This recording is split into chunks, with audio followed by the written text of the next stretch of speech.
Hello दोस्तों, नमस्कार। काफ़ी रात हो चुकी है और अभी हम साइट पर ही हैं। साइट पर जहाँ पर हमारा क्रेशर है kilometre 1 of Helang to Dumak motor road, वहाँ पर मैं अभी बैठा हूँ और आग यहाँ पे लगी हुई है। ठंड का मौसम है, आग भी सेक रहा हूँ।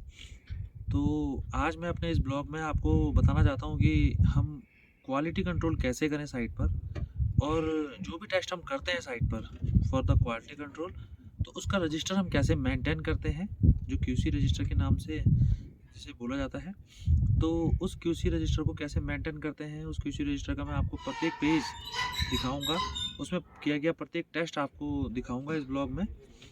जैसे gradation of 10 mm, gradation of 20 mm aggregate, और ग्रेडेशन ऑफ फाइन सैंड भी बोल सकते हैं, फाइन एग्रीगेट भी बोल सकते हैं, और cube compressive strength test for 7 days, for 28 days, और एग्रीगेट की AIV का टेस्ट कैसे करते हैं और कैसे उसको उसकी वैल्यूज़ को लिखते हैं, और क्या होनी चाहिए AIV एग्रीगेट की for the bridge construction, for road construction.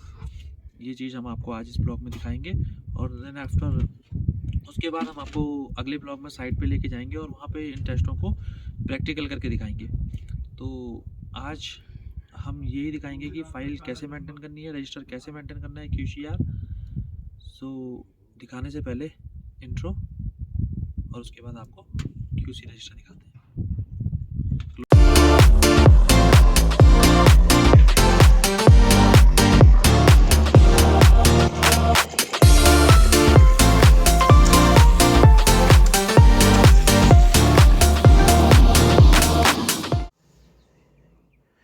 अब हम आ गए हैं पहले पेज पे। सबसे पहले फ्रंट पेज कैसे बनाएंगे। इसमें हमारा टाइटल आता है प्रधानमंत्री ग्राम सड़क योजना quality control register part 1। State है हमारा Uttarakhand, district Chamoli, package number UT03-140। Name of work है हमारा construction of 36 metre span steel girder motor bridge at kilometre 3 of Helang Liyari Urgam to Devgram motor road. अब आ गए हम इंडेक्स में। ये है हमारा इंडेक्स जहाँ पे हमने हर टेस्ट के पेज वाइज लिखा हुआ है। जैसे सबसे पहले आ गया है क्यूब कंप्रेसिव स्ट्रेंथ टेस्ट, जिसमें हमने पेज नंबर सेलेक्ट किया है 1 to 55। दूसरे नंबर पर आ जाता है gradation of coarse aggregate 10 mm, जिसको हमने सेलेक्ट किया है 56 to 82। तीसरे नंबर पर जाता है gradation of coarse aggregate 20 mm 83 to 100। Gradation of coarse aggregate 10 and 20 mix 101 to 125। Gradation of fine aggregate 126 to 148। Aggregate impact value 150 to 175। अभी हम इतने टेस्ट इसमें रजिस्टर में मेंटेन कर रहे हैं। तो आइए सबसे पहले हम दिखाते हैं आपको cube compressive strength test 1 to 55। ये हमारा क्यूब कंप्रेसिव स्ट्रेंथ टेस्ट है 7 days के लिए, जिसमें हमने ऊपर से सबसे पहले नेम ऑफ वर्क लिखा हुआ है, फिर पैकेज नंबर आ जाता है हमारा, फिर नेम ऑफ कॉन्ट्रैक्टर आ जाता है, फिर up stream to down stream आ जाता है, left hand foundation casting day first apartment A1। उसके बाद सैम्पलिंग आ जाती है। हमने सैम्पलिंग कब कलेक्ट की, तो जैसे इसमें हमने सैम्पलिंग 20 फरवरी 2023 को कलेक्ट की हुई है। ग्रेड ऑफ कंक्रीट है M30, टाइप ऑफ वर्क है RCC। दूसरा आ जाता है इसमें टेस्टिंग। अब हम टेस्टिंग के लिए गए, तो इसमें जो हमें सलम मिला, सलम हमेशा हमारा 50 to 100 mm के बीच होना चाहिए। तो इसमें हमें जो सलम मिला है, देखिए आप, 3 वैल्यूज़ हैं 82, 95, 93। Sample number ABC। Date of testing लिखा हुआ है 28 फरवरी 2023, क्योंकि कलेक्ट हमने सैंपल किया था 20 फरवरी 2023 को। Number of days 7। उसके बाद वेट ऑफ क्यूब, तो वेट ऑफ क्यूब था जी 8.1, 8.32, 8.21 kg। उसके बाद उसमें हमने जो लोड अप्लाइड किया मशीन के थ्रू, वह था 527, 522, 633। और जो इसकी कंप्रेसिव स्ट्रेंथ वैल्यू निकली, तो यह है 527 डिवाइडेड बाई 8.1, तो आया 23.42, 23.20, 28.13। तो हम इन तीनों का एवरेज ले लेंगे, तो एवरेज में आया 24.91। रिमार्क्स में ओके।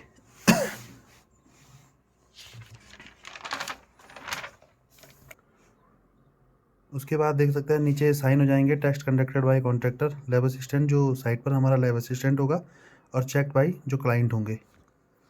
आइए, ये 7 डेज के लिए था। अब हम इसी टेस्ट सैंपल को करते हैं 28 डेज के लिए। इसमें भी सेम हम वही प्रोसेस रखेंगे, name of work, package number, name of contractor, sampling date हमारी 20 फरवरी 2023। उसके बाद सैंपल कलेक्ट किए हमने और ये टेस्ट किए हैं, देख सकते हैं आप। और जो हमारी इसमें एवरेज वैल्यू आई हैं वो 37.03, 33.46, 34.52 आई हुई है, जो कि ओके है। इसमें भी देख सकते हैं आप, जैसे पहले टेस्ट में देख लीजिए ABC, जिसमें हमारा 82, 89, 78 स्लम्प है। 82, 89, 78 स्लम्प है। उसका जो वेट ऑफ क्यूब है 8.01, 8.15, 8.04 है। लोड हमने 865, 810, 825 डाला है, जिसमें कि हमें जो कंप्रेसिव स्ट्रेंथ फाइंड हुई है वही हुई है 38.44, 36.00 और 38.44, 36.00, 36.66 का हमने एवरेज निकाला तो 37.03 आ गया। तो ये हमारा था क्यूब कंप्रेसिव स्ट्रेंथ टेस्ट। आइए अब हम चलते हैं सीधा gradation of course 56 to 82। 56 gradation of coarse aggregate पे हम आगे हैं। और देखिए इसमें भी सेम वही प्रोसीजर है, gradation of coarse aggregate according to IS code, name of work, package number, name of contractor, date of testing, weight of sample. 1810 gram हमने वेट लिया, जिसमें देखिए आप सीव जो यूज करेंगे वो करेंगे 12.50 की, 10 की, 4.75 की, 2.36 की, और बाकी आपका पेन रहेगा। ये वेट रिटेंड है 0.00, 175.00, 1590.00, 45.00।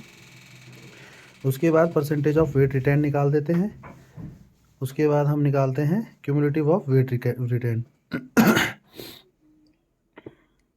परसेंटेज ऑफ वेट रिटेंड हम निकालते हैं 0 प्लस, ऐसे करके निकालते हैं 0 प्लस 175। 175 upon sample. हाँ, 175 अपॉन सैंपल 1800, जो हमारा टोटल वेट है, वेट ऑफ सैंपल है 1810, तो इसलिए 175 डिवाइडेड बाई 1810 करेंगे हमारा तो 9.67% इंटू 100 करेंगे, तब परसेंट में निकल जाएगा। वो सर यहाँ पे होगा जो हाँ, प्लस करके। तो ये टेस्ट हम साइड पे करके आपको दिखाएंगे। अभी फ़िलहाल फॉर्मेट है और रीडिंग है, रीडिंग को कैसे आप अपने रजिस्टर में मेंटेन करोगे। तो आइए चलिए अब चलते हैं हम gradation of coarse aggregate 20 mm पे। कहाँ पे 20 mm वाला हमारा शुरू हो जाता है 83 से। इसमें भी वही है, name of work, package number, name of contractor, date of testing, weight of sample. इसमें हमारी जो सीप्स यूज़ होती है 40 mm, 20 mm, 10 mm, 4.70 mm। वही सेम प्रोसेस रहेगी। वेट रिटर्न कितना हुआ, परसेंटेज वेट रिटर्न कितना आया, क्यूमुलेटिव वेट रिटर्न कितना आया, परसेंटेज वेट पासिंग कितना है। तो इसमें देखिए ये स्पेसिफिकेशन जो लिमिट दी गई है या इस कोड में दी गई है, 40 mm से 100% पास होना चाहिए, 20 mm से 85 to 100% पास होना चाहिए, 10 mm से 0 to 20% पास होना चाहिए, 4.75 mm से 0 to 5% पास होना चाहिए। यह स्पेसिफिकेशन लिमिट IS कोड के अकॉर्डिंग है और इससे पास होना चाहिए तो ही हमारा सीव टेस्ट पास होगा। आइए अब चलते हैं 10-20 मिक्स पे।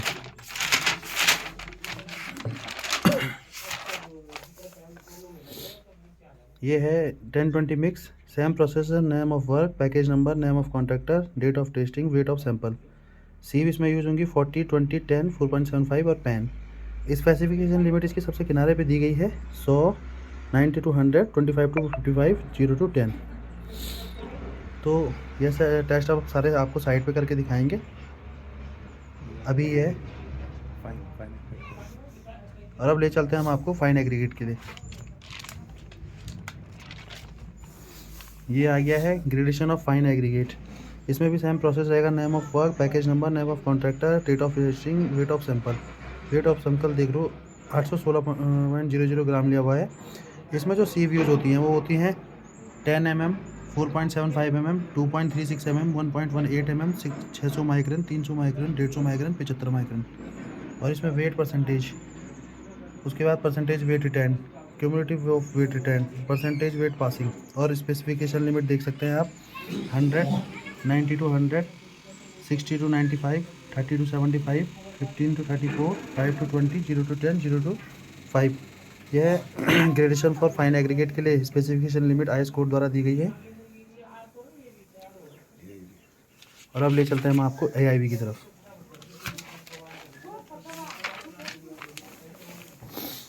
ये है aggregate impact value test, AIV test जिसे हम कहते हैं। इसमें भी सेम प्रोसेस है, name of work, package number, name of contractor, date of testing. ये जो 4 चीज़ें हैं ये हर टेस्ट में आप लिखेंगे तब जाके हमें पता होगा कि हमारा पैकेज नंबर क्या है जिसके ऊपर हम कार्य कर रहे हैं, हमारा कार्य का नाम क्या है, और जो डेट ऑफ टेस्टिंग आप ज़रूर लेंगे। तो देखिए इसमें जैसे लिखा हुआ weight of aggregate passing 12.5 mm and return on 10 mm ISC। तो 12.5 mm से जो पास हो गया और तो 10 mm पे रिटर्न हुआ है उसका वजन इन्होंने लिखा हुआ है 352 ग्राम, जिसे हम डिनोट करते हैं W1 से। उसके बाद weight of aggregate return on 2.36 mm 2.36 mm की सीप पर जो रिटर्न हुआ है वेट वो है 284। और weight of aggregate passing 2.36 mm जो पासिंग हुआ है 64। तो हम हमेशा जो पास हो जाता है उस वेट को लेते हैं एआईवी वैल्यू निकालने के लिए। तो इसलिए देख सकते हैं आप AIV is equal to W3/W1 into 100। तो W3 हमारा 64 है, W1 हमारा 352 है इंटू 100, तो 18.18 इसकी वैल्यू आई। और दूसरा ही टेस्ट हमने फिर बगल में किया जिसमें W1 367 जो कि 12.5 mm से पास हो गया था और 10 mm पे रिटर्न हुआ, 301 जो 2.36 mm पे रिटर्न हुआ, और 62 जो 2.36 mm से पास हुआ। तो इनका जो एवरेज आया 62/367 इंटू 100 इज इक्वल टू 16.89। तो हमने इन दोनों का एवरेज लिया तो 17.53 आया जो कि बेस्ट है, जो कि सूटेबल है यूज करने के लिए ब्रिज में ना। और भी है। तो अब इन टेस्टों को हम आपको नेक्स्ट ब्लॉग में जब हम साइट पर जाएंगे विजिट करने के लिए तो वहाँ पे करके दिखाएंगे एक एक करके। थैंक यू दोस्तों आपने देखा कि कैसे हमने QC रजिस्टर को मेंटेन किया हुआ है फॉर द ब्रिज, जो कि हमारे ब्रिज पर कार्य चल रहा है। 36 मीटर स्पैन का हमने जो ब्रिज बनाया हुआ है उसका जो अबैटमेंट खड़ा किया हुआ है उसके लिए हमने QCR रजिस्टर मेंटेन किया हुआ था जो हम आपको दिखा रहे हैं। तो आप जब भी ब्रिज बना रहे हैं तो QCR रजिस्टर को मेंटेन ऐसे करें जिससे कि आपकी क्वालिटी में काफ़ी सुधार होगा। और जाएं साइट पर और टेस्ट करें, उससे हमें पता चलेगा कि एग्रीगेट की AIV क्या है, वो एग्रीगेट यूज़फुल है नहीं है ब्रिज के लिए। और जब हम कोई भी कास्टिंग कर रहे हैं, चाहे हम राफ्ट डाल रहे हैं, चाहे हम उसके बाद लिफ्ट अपनी खड़ी कर रहे हैं, ब्रिज की अबटमेंट की लिफ्ट खड़ी कर रहे हैं, तो उसमें ये ज़रूर देखें कि जो हम सैंपल टेकन कर रहे हैं उस 7 डेज़ में क्या रिजल्ट दे रहा है, 28 डेज़ में क्या रिजल्ट दे रहा है। उससे हमें पता लग जाता है कि जो हमारी कंक्रीट है वो किस ग्रेड की है और हम जो काम कर रहे हैं वो है बिल्कुल सही है या नहीं। उससे काफ़ी सुधार होता है क्वालिटी में। पता लग जाता है कि अगर हम 30 ग्रेड की कंक्रीट कर रहे हैं तो हमारी एवरेज वैल्यू इतनी आ जानी चाहिए 28 डेज़ बाद 32, 33, 34, और 7 डेज़ में 23, 24, 25 तो आ जानी चाहिए। तो ऐसे ही आप अपने QCR रजिस्टर को मेंटेन करें ताकि भविष्य में क्वालिटी में और सुधार हो सके आप जहाँ पर भी कार्य कर रहे हैं। Thank you, bye bye.